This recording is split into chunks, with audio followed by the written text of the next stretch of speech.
agents, welcome back.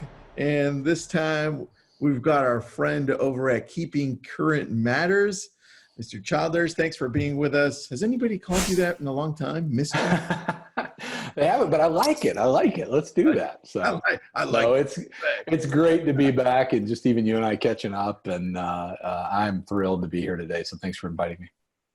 Well, dude, let's get right into this because I called this the state of the market as of this month. And Yeah. that's kind of what we're going to touch. You're going to touch on unemployment. You're going to touch on where we're heading and how all this affects our world here. So here you go, man. Passing it over. Yeah, I'm excited. Thanks for the opportunity. And I was thinking back on it. This is the third time I think we've talked, and super glad to have everybody, here at Lab Coat, and you guys have been so awesome to invite us back, and so we're grateful for that. And Tristan and I were joking about the start of this and what kind of started when we got on the on together the first time, and that's been now a couple of months ago. Today's the 22nd, maybe a little bit more than 2 months ago. And for me, I'll speak for myself, that feels like a long time ago. It feels like a very long time ago. Like some of that I don't even know if I can remember. Dude, that's so true, man. It's so true.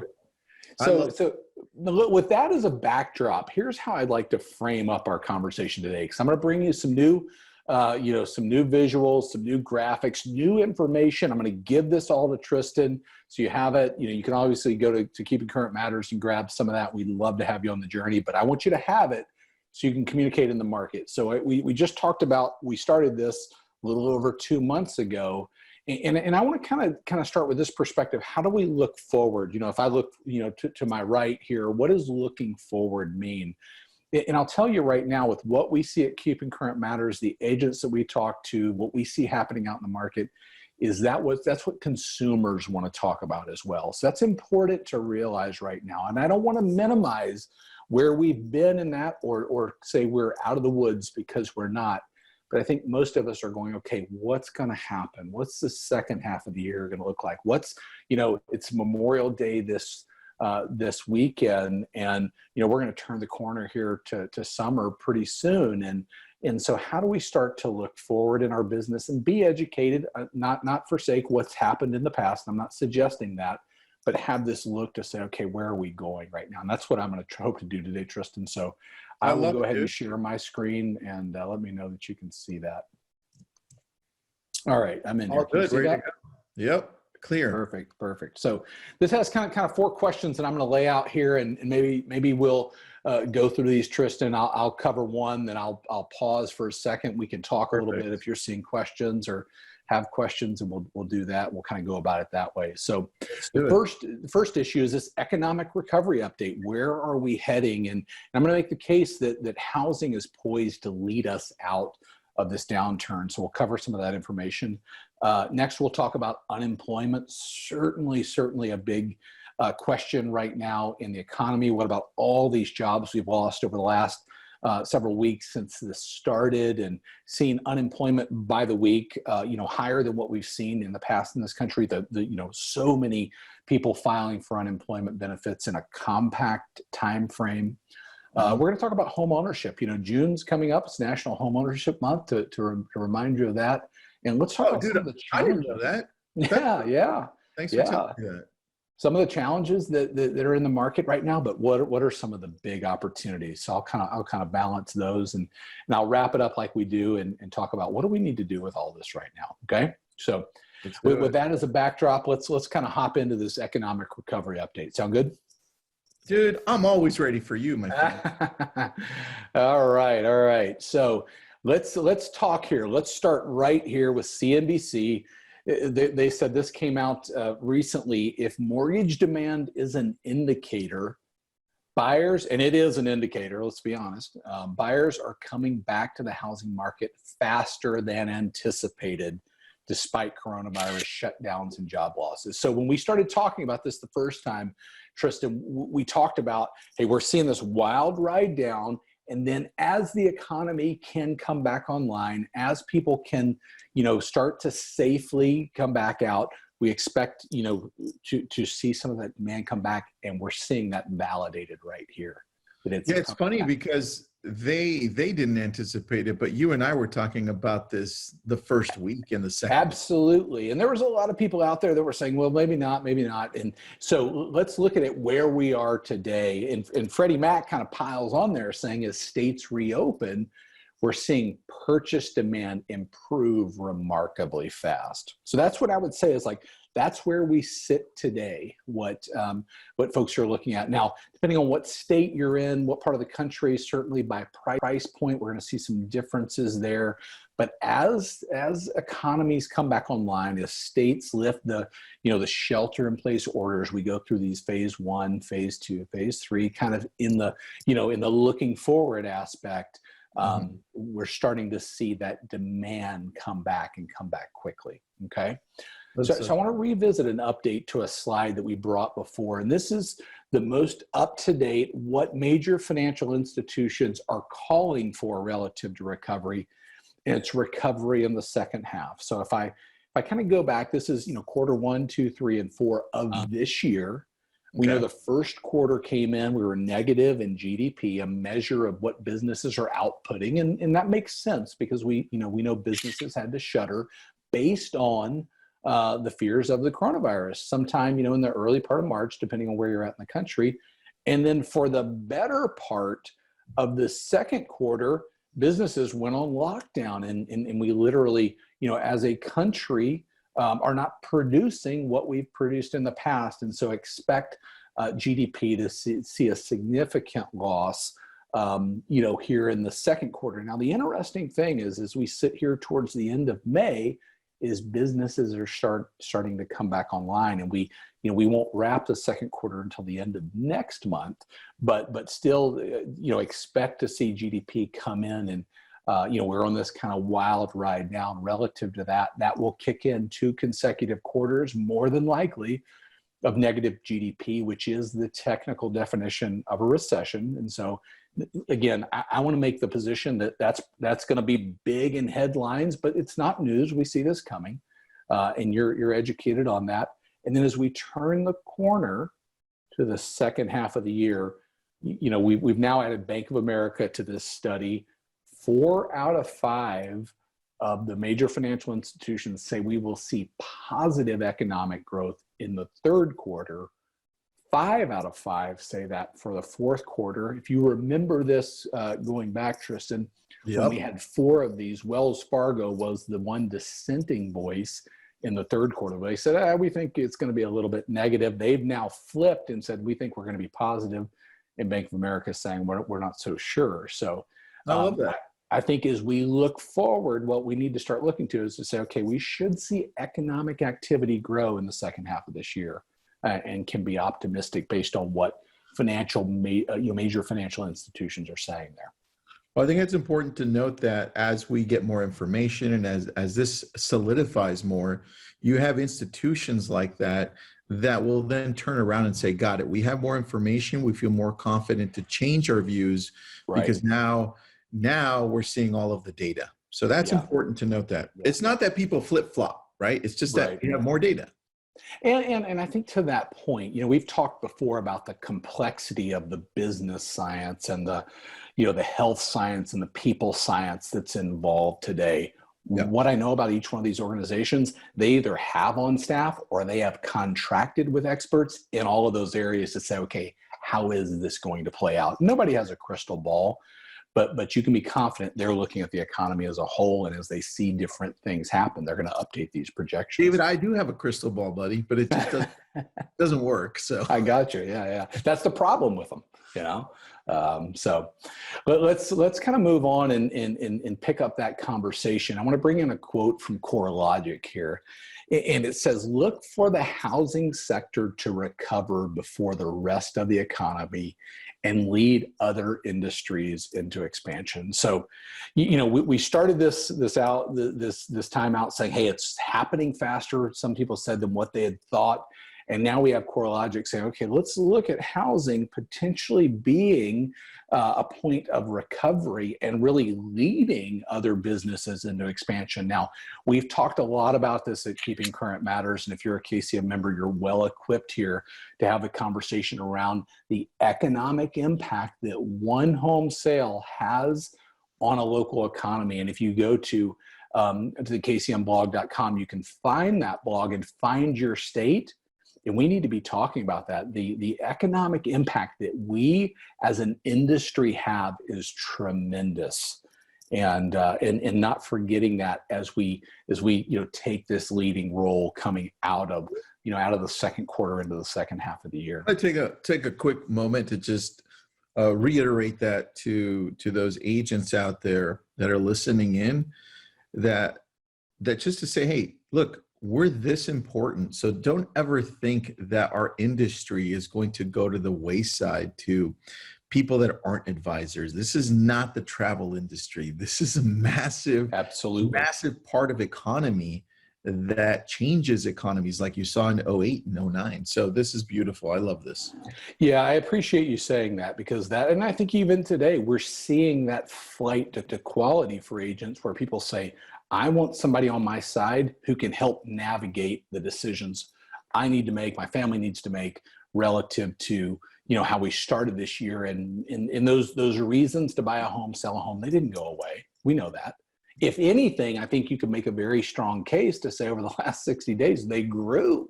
You've been stuck in your house for 60 days. There's a lot of people going, you know what, we want to do something different.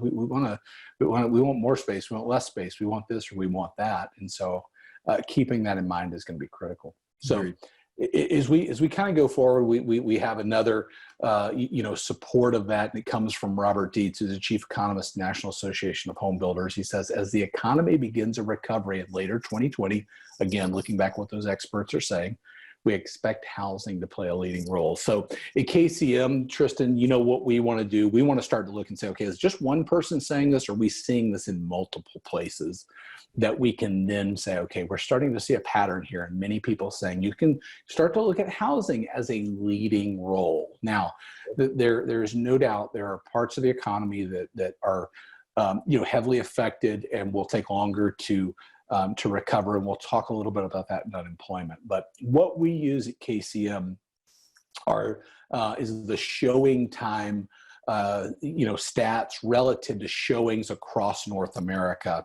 And you may be seen this graph before, but this represents, okay, what's happening with people saying we want to get out there and look at a home. And this is updated as recent as this week. And so started off this year, thinking we're going to have a strong spring market.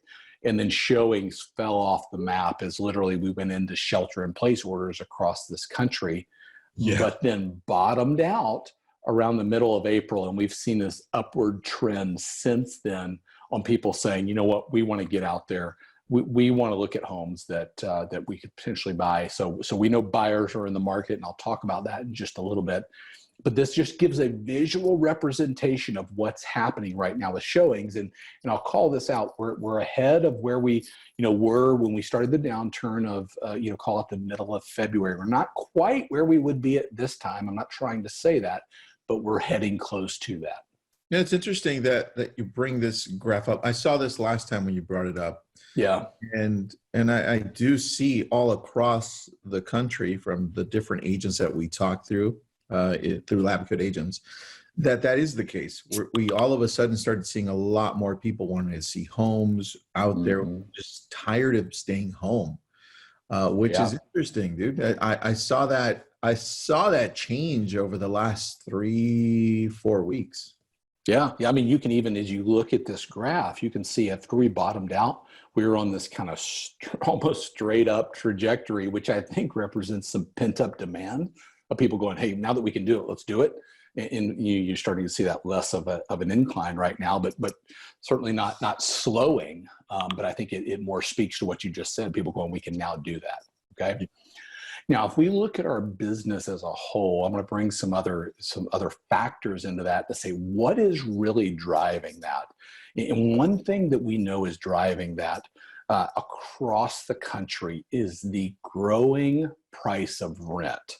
And this just shows the upward trend of rent since 1988 in this country. And we know also in census data that renter households is decreasing. We know homeowner households are increasing. And think about it, renters do not, get the advantage of a refinance. They don't get the advantage of building wealth. They don't get the advantage of the pride of ownership.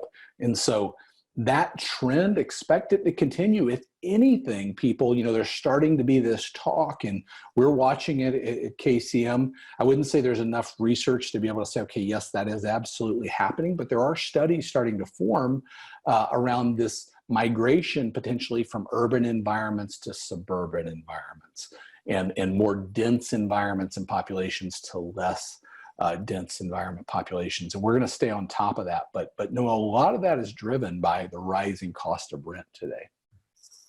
So let's kind of turn to this question of sellers. And I want to bring in this quote here from Zillow, and it says, many sellers with the flexibility to delay or temporarily remove listings have opted to do so, perhaps waiting out the uncertainty. And now that more buyers are back in the market, those sellers are waiting back in, joining those who had remained motivated to sell for any number of reasons.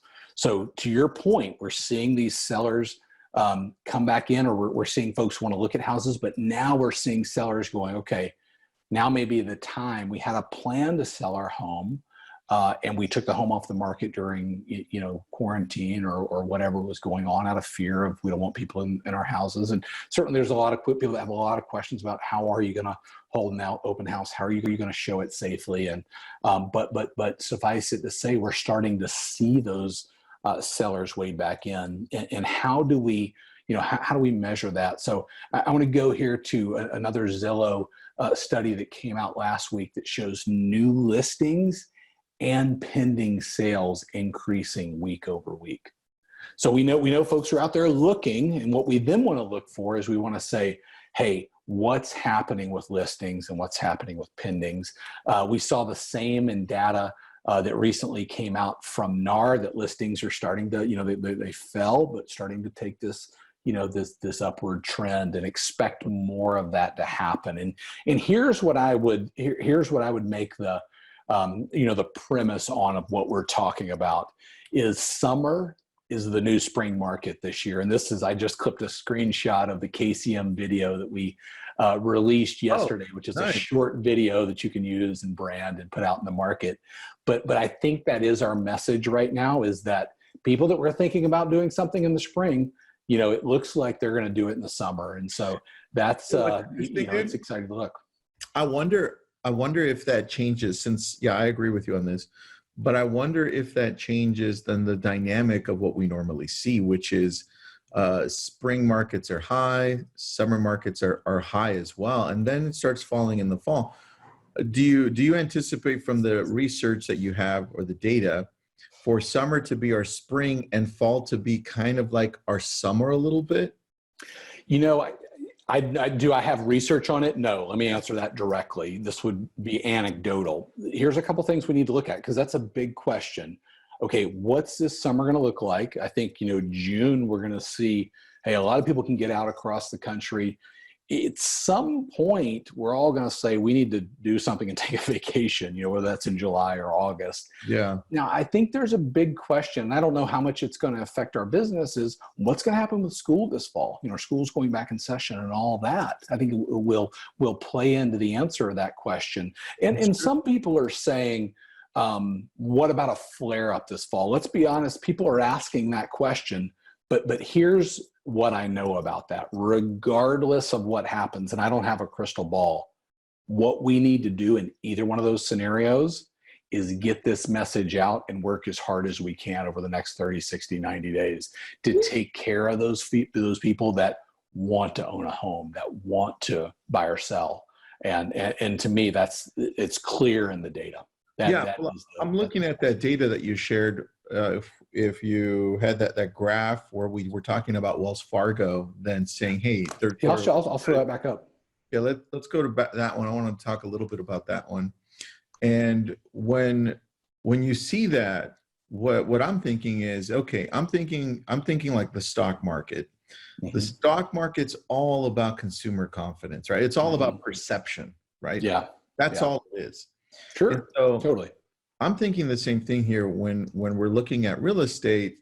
We're looking at the media jumping on this, and as soon as there is a rapid turnaround, that perception of the economy being driven to great, better heights than than where we are right now, being driven by real estate will only be a better perception for us as real estate agents. So that I think, based on this, if it plays out like this, we could have an amazing fall as well, man. That could be our Absolutely. Yeah, I agree with you. Now let's talk about the reality of this and the things that we don't know right now. Because before, Tristan, we talked about the difference between perfect advice and excellent advice. Yes. We can't give perfect advice. We do not know what that's going to absolutely look like. Nobody's got a crystal ball except for you. But the perfect, but the excellent advice right now is that this is what major financial institutions are saying. And here's how I would say it. This is what the 5 leading financial institutions are saying that literally manage trillions of dollars of wealth across this country. But here's what could change this on a dime. If a vaccination is discovered in the next month or the next 6 months, this is going to change this. To your point of fear or confidence. And let's flip the other side of that. Let's say that's not discovered for another year. It's going to affect this. So I think as we're educated and we're able to have those conversations, that's the perspective we want to take. I agree, dude. I think there are key variables to this, and one of those is definitely vaccination. The second one is, obviously, if vaccination is further out than we think, then the second one is, are we going to have a second dip to this? Right? Sure. That could really skew this. But dude, I think this is awesome. Can you go to that slide that showed the Zillow graph? I loved the listings and the pendings one. Yeah. I wanted just to show people that confidence is growing a little bit, in the sense that you're seeing people now list homes and go into escrow a little bit more than what they were the week prior to that, or even when we were almost dead in April, right? Right. And that's what we want to see. We want to see more and more happening each week. And I'll get into this as we go through it. I think that's our message right now, is that there are buyers in the market. And I'll show you NAR's buyer and seller traffic maps in a minute to support that. The message in the market right now is, if you're thinking about selling, now is the time. Yeah, I agree. And I think the challenge that some agents find when they don't have exposure to this data is, well, nobody's buying or everyone's scared, right? Sure. And that's, of course, when you're focusing on the people that lost their jobs. I mean, we're going to get into unemployment a little bit, right? Yeah. You want to hop in there now and talk a little bit about that? Let's get into that. That's at the heart of this, which I love. Yeah, no doubt there are so many people that have been affected by job loss in the last few weeks, more than we've ever seen in a compact time frame than ever before in this country. Now, I think I want to give some perspective to this, but we're going to talk a lot about numbers, but I don't want to take away from the fact that these are individuals, these are families, these are people's lives that are affected. Okay. But I do want to help bring some context to it and have that conversation. So I'm going to start with a quote from Ben Bernanke, and he says, "I don't find comparing the current downturn with the Great Depression to be very helpful. The expected duration is much less and the causes are very different." So from a very high level kind of perspective, there are some technical things where you could go, okay, yes, that's going to be similar to the Great Depression. But what I want to do is I want to help clarify what those things are and how people are forecasting that. Because I'll tease something that I'm going to use towards the end, is most of the headlines today do more to terrify people than to clarify what's actually going on. Dude, And the job of TV is to get you to watch more TV. It's not to get you to be educated about a subject. Let's be honest about that. that's so true. You actually rhymed there, dude. You could make a rhyme out of that. That's not me. That came from the Wall Street Journal. Oh.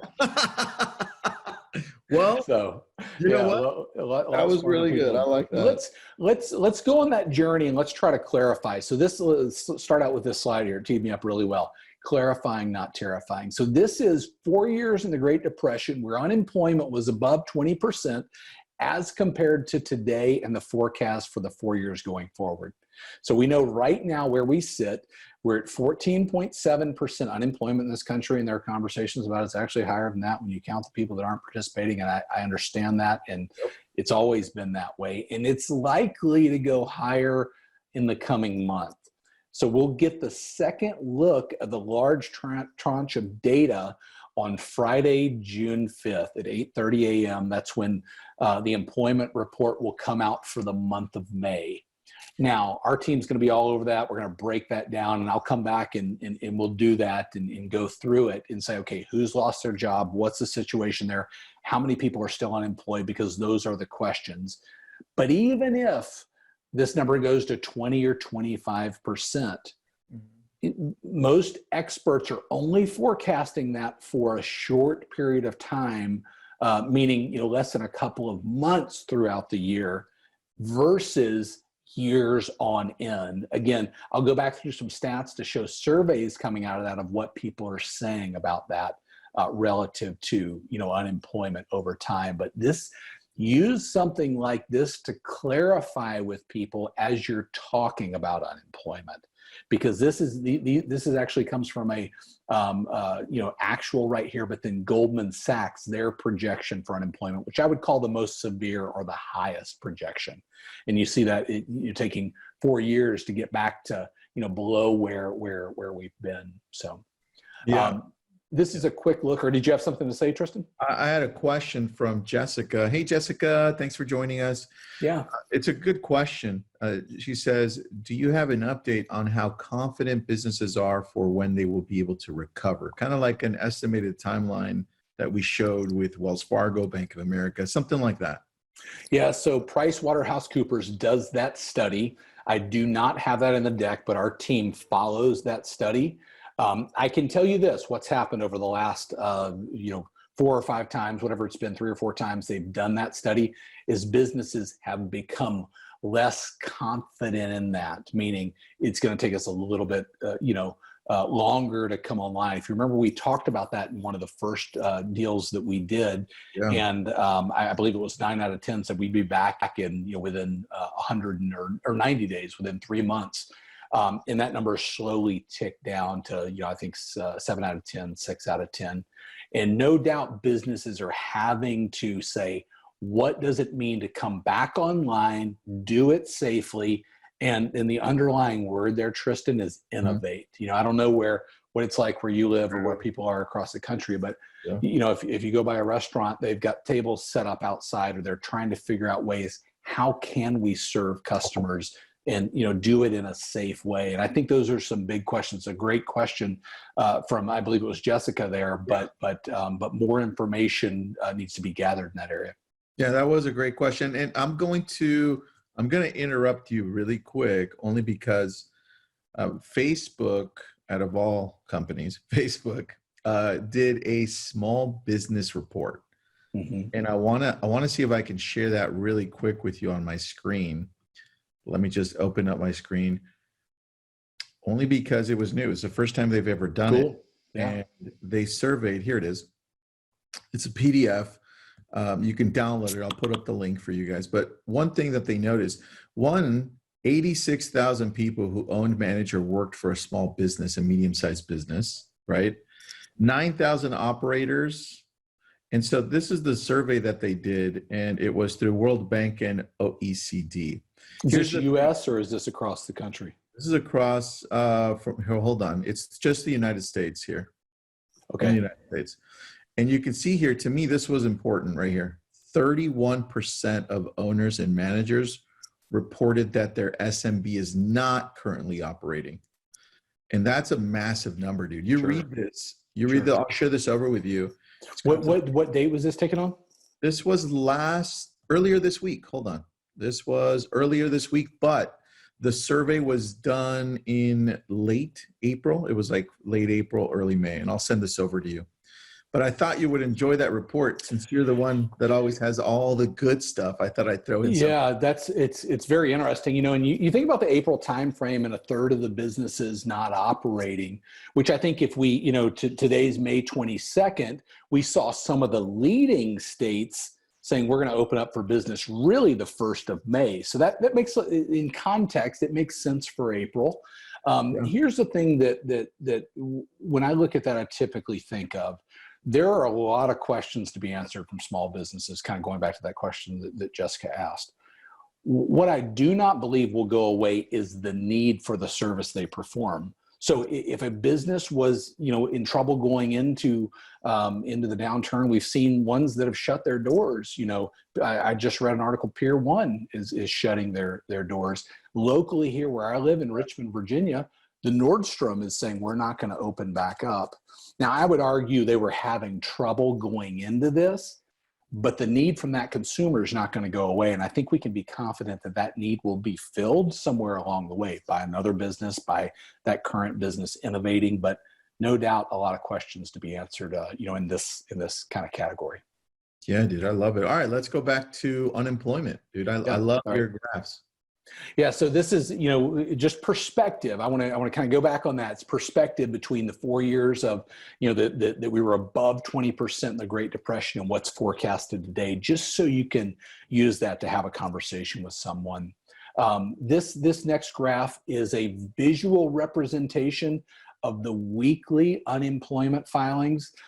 We know we just got, you know, this last week in yesterday, the market was expecting 2.5 million jobs. It came in just under at 2.4.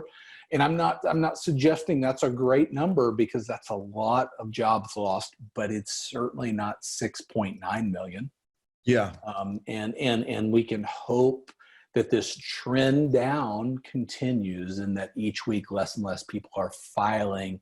And that kind of back to that point of even that Facebook study, as those businesses are able to start back up and safely get going, that people can get back to work. So, you know, just gives a visual representation to that. That's a good point. On this, I want to mention a few things, David, and that's, I think you brought this up earlier, and I don't know when, but it really depends on your area. This is this can change from area to area. Some areas were hit super hard, like parts of New Jersey and parts of New York. Yeah. And then you're in California. I'm in California, but you look at California and it's so spread out that only small sections of California were hit. Right. So when we're looking at this data, it's United States, right? That's what we're looking at. It's macro data across the US, right? Yes. So we're going to definitely see some cities and some states lead us out of this quicker than others. So I think there's a few things and it's a great point, Tristan. There's a couple things you want to look at. One, you know, no doubt the impact of the coronavirus in a place, you know, that's a hot spot, let's call it, like New York. It's going to be different than other parts of the country. So there's the health aspect to it. But then you have to look at parts of the country that function, are centered around businesses that have been the heaviest hit. The travel business, the entertainment business. I think in places like Orlando and Las Vegas, we have a KCM member that I'll trade messages with occasionally that lives in Hawaii. Hawaii has been hurt tremendously by this. If you think about travel to get there, you know, hotel to stay, and you know, certainly our hopes and prayers are with those people, and my hope is that we can get back to that soon. But no doubt, it's not one size fits all based on, you know, geographic location or, you know, what the lifeblood of that economy is. Dude, that's it. That's the key. Yeah. And I had no idea about Hawaii. That's crazy. Oh yeah, yeah. Unemployment in Hawaii is significantly higher. I don't want to misquote it, so I won't. But and think about it. It makes very logical sense. You can't get out there. Nobody's flying, and it's driven. The large part of the economy is driven by tourism, and so they're being hit hard. But let's talk about a little bit of a breakdown. This came from the University of Chicago this week. And I just want to give you context to what it means for people right now unemployed. And they came up with a couple stats that I want to highlight. 68% of unemployed workers who are eligible for unemployment insurance, which is unemployment, will receive benefits which will exceed lost earnings. So almost 70% of people in that are exceeding or receiving benefits that exceed their lost earnings. So things are being done for these people. As rough as that number is, I think we can look at that and go, that's a good thing. 20% of eligible unemployed workers will receive benefits at least twice as large as their lost earnings. And this quote that kind of sums it up, the CARES Act actually provides income expansion rather than a replacement for most unemployed workers. So important to realize as we start to break down and say, okay, what is happening as we get into those numbers, okay? Got it. Now what I want to do next is I want to break down the last unemployment report for everybody on the call. And again, I mentioned on the 5th of June, it's 2 weeks from today, will be the next unemployment report, and our team's going to do the same thing for this one as well. But this is a breakdown of who actually has lost their jobs. And you can see over here on the left, and I won't go through all of it. Did you say something there, Tristan? Did I miss you? I said, oh, wow, dude, that's a cool graphic so we can understand this a little bit better. Yeah, so if we look to the left, almost 40%, 37.6% are people in the restaurant business. Think about this as servers and bartenders. We know, retail and temp services there with each 10.2%. And then you can go on down the line, doctor's offices that either, elective surgeries that have been canceled or, a pediatrician, dentist, things like that. They literally, haven't been able to operate as by order by their local government or whatever the case may be. And on down the line. Now, there are, kind of back to our discussion earlier, there are issues with, when are hotels going to be able to come back online? When are other, sectors of the economy going to come back online based on how hard they were hit? But this gives perspective as to who actually is losing their jobs. And I think the thing I would say is that, a couple of things. One, we have to remember that 14.7% of the population doesn't have a job and likely to go higher. Let's play that out to 20% or higher that doesn't have a job. We have to keep in mind that still means, 80% or 75% of the people do have a job, can buy a house. If there's any silver lining to that, as people are applying for benefits, they're surveyed and they're asked, is this temporary or is this permanent?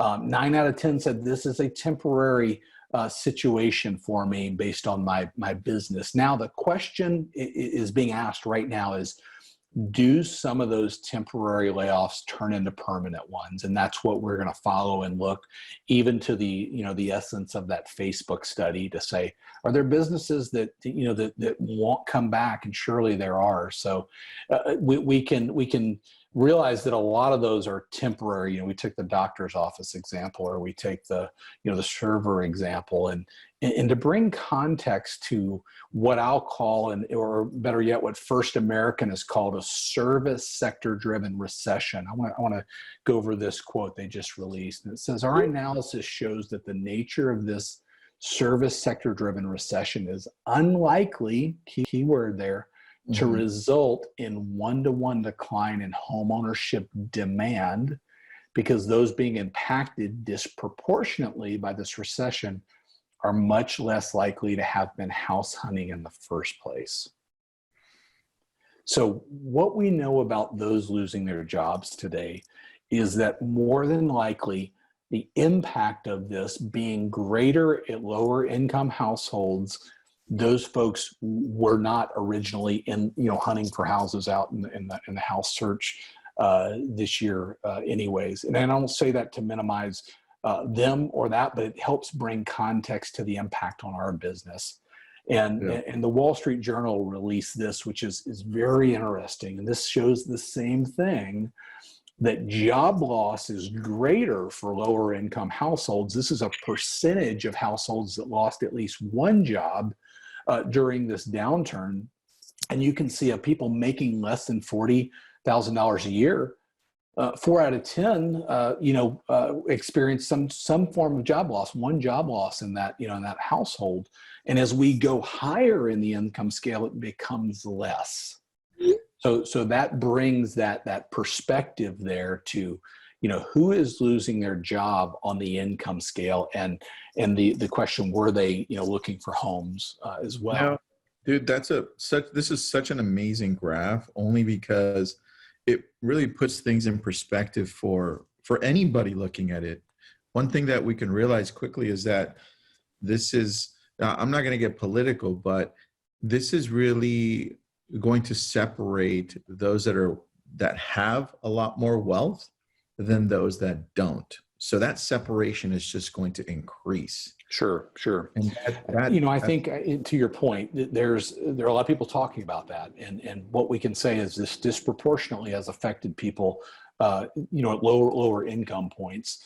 And I think there's more to be said about that. There's, certainly you see the federal government reacting with stimulus for small businesses, the payroll protection plan, even in our business, injected liquidity into the secondary mortgage market to keep that, abreast. And while there are a lot of costs to that, I think it's fair to say that the cost of not doing some of that would have been greater than the cost that we see today. But to your point, solving that problem of income equality is going to be highlighted in this.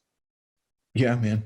Yeah. I like this graph. I want to show you one more graph, and I'll kind of wrap up on the unemployment thing, and it really gives perspective. And I want to just pause here for a second and make sure I do justice in explaining this. You may have seen this before; it's updated. But we want to look at two things when you look at unemployment. We want to look at the length of unemployment, and we want to look at the depth of unemployment, meaning how many. And I'll remind people that length is far more important than depth, okay?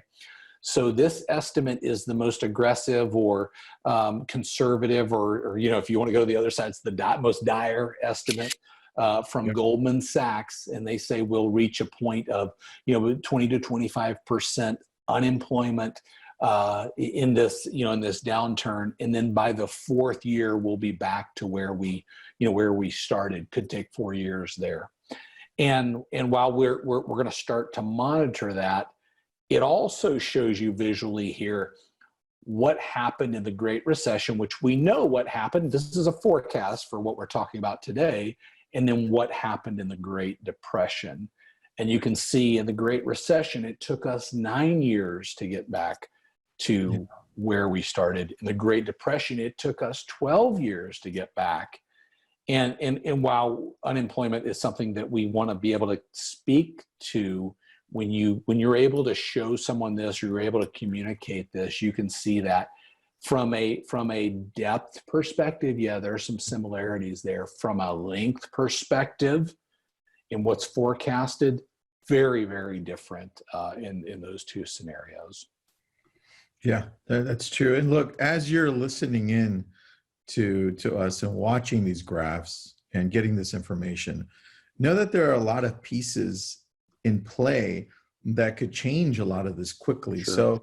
So like David's telling you, it's just a perspective, right? Mm-hmm.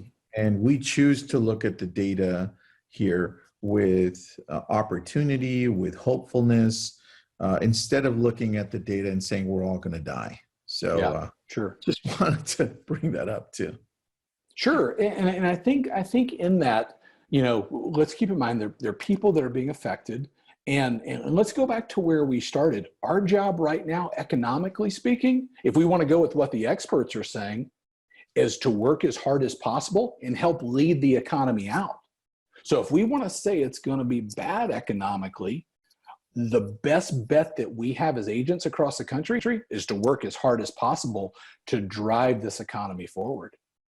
Yeah. Very true. That's how we can help people. I mean, if we're going to play both sides of it, that we'd have to play the other side. Getting out there and saying, okay, let's show people you can buy a house today. Let's show people that, the buyers are in the market. And I want to talk about that from some of the challenges and maybe opportunities. And we'll go through that. And I'll start with the challenges first. And this quote right here comes from the Z report. And it says, we note that the inventory as a percentage of households sits at the lowest level ever. And so the Z report, if you're not familiar with them, is a respected consulting firm that works with a lot of, kind of like we use sometimes John Burns Consulting. They work with publicly traded builders and hedge funds that are in the business and in supplying that information. And they're kind of stating the obvious. We know that across the country that we need more inventory. And to really visually represent that, I want to go back to NAR's March buyer traffic, which is the most recent we have. So this is a visual representation across the U.S. of buyer traffic in March. And what you can see is across the country, we have strong to stable buyer traffic. There's a category for weak there that's gray, and you don't see any gray on the slide. But we know across the country that going into March, and even in this year, we've had a lot of buyers in the market. So let's converse that. Let's look at that from seller traffic. So I'm going to go back and I'm going to look at February here real quick. So we started out the year thinking, hey, we're going to have a great year. All signs point to that. We're seeing a number of, record number of starts, record number of transactions happening. And in mostly southern states, stable seller traffic starting to come online. And then what happened in March? Seller traffic fell off the map. Wow. And folks said, you know what, we don't want to put our home on the market out of fear of coronavirus or another reason, whatever it was, but probably, led by that. And the message today is the buyers are out there, but we need your home for them to buy. And believe me, we talked about it earlier, folks being cooped up in their homes for the last 60 days, 90 days. There are a lot of people going, we want to do something different. We want a smaller house. We want a larger house. We have a second home. We don't know if we need that. We want this, that if we're out there in the market, we can communicate, this is what's happening. And I would offer that is probably the biggest challenge we face right now, is a lack of available homes. And I've gone through that graph before, to show the difference between today and 2008. And we know when we went into 2008, we had an oversupply of homes on the market, where today we literally sit with an undersupply. And so, that if we look at that as a challenge, I want to talk to you about what's the opportunity right now. And, Mark Fleming from First American says historically low interest rates, as well as new technology that allows buyers to house front from afar, seems to have lifted the housing market from April's low point. The housing market is showing early signs of resilience amid the pandemic. So we talked about this before, a housing market leading out, CNBC coming out going, wow, this is happening faster than what we thought. Yeah. And really First American saying, okay, we're fueled right now by low mortgage rates, and a lot of people going, we can buy a home, we can afford, this home now. And the technology, the innovation by agents on this, whether you're on Facebook or however you're watching this today, that's allowed folks to be able to look at homes in a socially distanced way, or, preview a home through a virtual open house or a virtual home tour. And that's what I think we have to get back, is reminding people that things are happening. And then, I mentioned earlier in the call that June is National Home Ownership Month, and getting back to the benefits of owning a home. And this shows real quick, 93% of people in this collateral analytics study said that owning a home made them happier. 88% said it was the best decision they ever made, and 79% said it changed them for the better. Being able to deliver that message and tell people like the value of home ownership, that we know, as many of us got into the business for that reason, of reminding people of that in amid this pandemic, and as we look forward. And we know it's fueled, like we talked about, by the rising cost of rent. I mentioned that earlier. in what we talked about in the advantages that you miss out. The advantages of home ownership, like a refinance, the tax advantage, just all the things that we know home ownership brings, and the ability to build wealth. And on top of that, U.S. Census just released the first quarter home ownership rates across the U.S., and that trend is growing. And we expect that trend to continue to grow as people say, you know what, I want to buy, I don't want to rent, I want to own a home. And we were on this upward trend in home ownership in this country, and took a dive, around the housing crash, and saw that bottom out around the end of 2015, and have been on this upward, kind of trajectory and trend of home ownership going forward. So very interesting things to share there. What's that, Tristan? Can you show the previous slide? I had a couple people on Facebook want to see the one right before that one. The non-financial benefits of home ownership? That's the one. A lot of agents really dig that one, dude. They were like, I'm going to take a picture. If you like this kind of information, I would encourage you to follow Keeping Current Matters. If you're not on, on Facebook, on Instagram, heck, become a Keeping Current Matters member. We'd love to have you, because in June, National Home Ownership Month, we're going to be showcasing a lot of this. And I'll bring it to this. Being able to put this out in the market, we just released a product last week that is a social product, easy to go, ready to go, Instagram stories, everything you need of all of this type of information, where you can get it out quickly socially. Now, Tristan, when I tell people that, they're like, well, I thought you had that. We actually didn't have that. And now we do. So it's something that folks, are using to get the word out on social, just about what is happening in the market, why are people buying homes, just to spread that information. Yeah, that's true, dude. And what's the price of Keeping Current Matters? I've been a member for so long, so I don't even know. It's $25 a month. People tell us all the time, David, you need to charge more than that. I tell people, if you find somewhere that is doing it cheaper, let us know, because we might subscribe there as well. Dude, I think I heard you guys might raise the price to $26. I'm just joking, dude.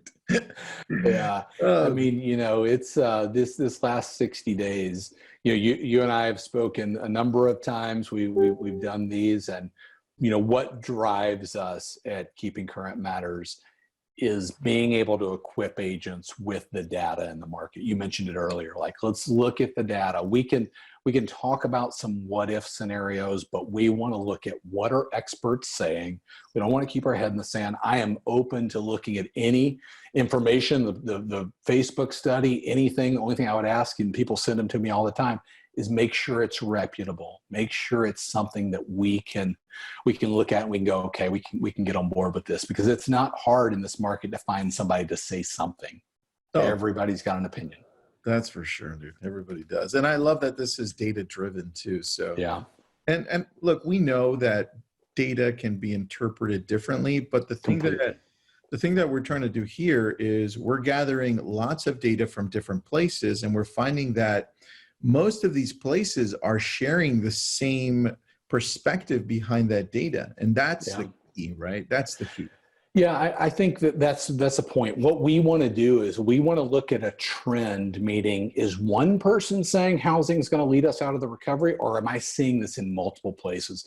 Is one person saying we're seeing demand come back to the market quicker than what we thought, or am I seeing this in multiple places? I'll give you an area really in research right now that we don't have enough information, and that is this question of, are we going to start seeing movement from urban areas to more suburban, from dense to less dense? That's a big talking point in our business right now. I'll tell you, there's not enough data right now to say, okay, that's happening. They're starting to form some data. There are some articles, but we need some time to go, okay, that is actually happening. And we need some studies to start to verify that. So, being able to answer those questions certainly is what we want to do for you, so that you can do that for your clients, so that you can deliver that message, because these are the questions that they have. They're going, hey, there's been a massive number of people unemployed in the last few weeks. How is that going to affect housing? If you're thinking about buying or selling a house, that's a question you need to ask yourself right now if you're not in our business. And we need to have great answers for them. That's very true. Very, very good point, man. All right. So everybody that joined in, this is going to be replayed. And if you're on our YouTube channel for Lab Coat Agents, which most of you are, but if you're not, just go on to our YouTube channel and subscribe. Do us a favor. And then what we'll do, everybody that was on this, once I get that link from David for the slides, I'll post them into either the watch party or the lives that we did on Facebook. And for those that have joined on the webinar, we'll email that over to you as well. So, dude, it's always so much fun. You know what happens when I listen to you and when I engage with you in these? I feel like I need to be an economist. Like I'm missing out. I'm like, damn it. So, listen, you know, what we try to do is we try to amplify what great economists were doing. And I'll tell you a funny story. I had a tremendous opportunity today to be on a panel with Dr. Lawrence Yoon from NAR and Leslie Appleton Young, who's the chief economist of the California Association of Realtors. And my biggest fear was I was going to bring slides just quoting them, you know. Yeah. But what we want to do is we want to take that information and listen. I'm here today. I represent the 26 people at Keeping Current Matters that work hard every day to pull in. You were asking me, where do you get all this data? A lot of sources and a big team going, okay, we're looking at a lot of things. We're breaking down unemployment so that we can give it to you. And here's the trick right now today, simply and effectively. I'll go back to the job of TV is to get you to watch more TV. The job of TV is not to simply and effectively communicate. And yet we have that opportunity, I would say, as agents across the country to be able to bring that message and say, okay, let's look at the data. And so, Tristan, your support, inviting us on, we are grateful for it. And however, you know, when we get these revised, you know, unemployment numbers, new information, I'll come on. We'll share it with everybody because we want you to have it. Of course, dude. Always. Let's do it again. Sounds like probably mid-June is what I'm thinking. Yeah, let's look at something doing that. You and I can schedule something, but that report comes out 2 weeks from today on the 5th. So maybe the week after that, we'll do something. Let's do it. Thanks for being on, man. Appreciate you, everybody. Join, subscribe, Lab Coat Agents, and then take a look at Keeping Current Matters. I did put up the link there. Thanks for being here, my friend. Thank you. Have a great Memorial Day, and thank you.